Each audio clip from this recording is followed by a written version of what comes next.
Welcome back to the channel. So, of course, hindsight is always 2020. So, were there any signs leading up to it? A lot of times after our child has a diagnosis of epilepsy or any type of seizure disorder, we think back on if there were signs leading up to it. So, I know in my previous video I alluded to the fact that Pietro hit all his milestones and things like that, which he did as an infant. And he was pretty wide open, very strong-willed, hard to handle, so to speak, very stubborn, very verbal. Even though he couldn't speak, he was verbal about, what he didn't want, saying no, things like that. And once he did start speaking after he took speech therapy, even more verbal. Then something changed between the age of probably 6 and 9, maybe even 7 to 10. So I thought maybe he had just calmed down. I thought the decision to homeschool him, maybe God just changed his strong will towards mild-mannered, laid-back, what have you. And then I did notice too in some of his studies, some of his academics, it just seemed like there was a regression. So like over the summer when we take summer break and we resume in the fall, it always just felt like we were starting back over. Like some of the subjects we were doing, not so much in the last 2 to 3 years, but it just felt like some of the subjects, especially math, it was almost as though we were starting back over, like he forgot everything that we did over the summer.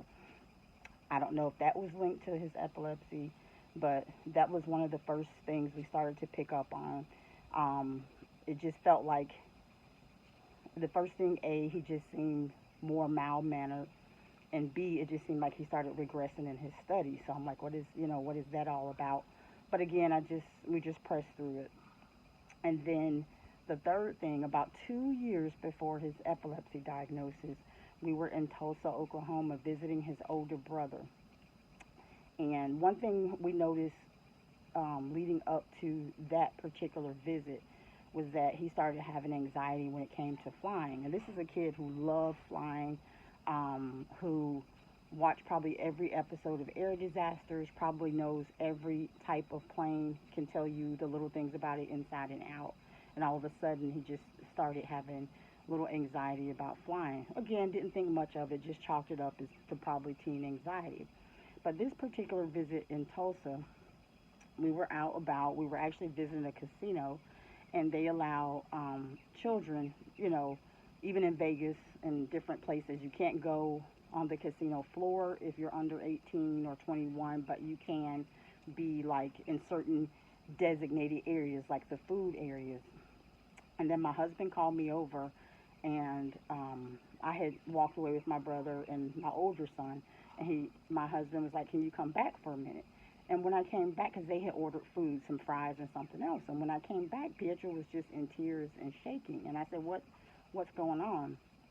And my husband said he just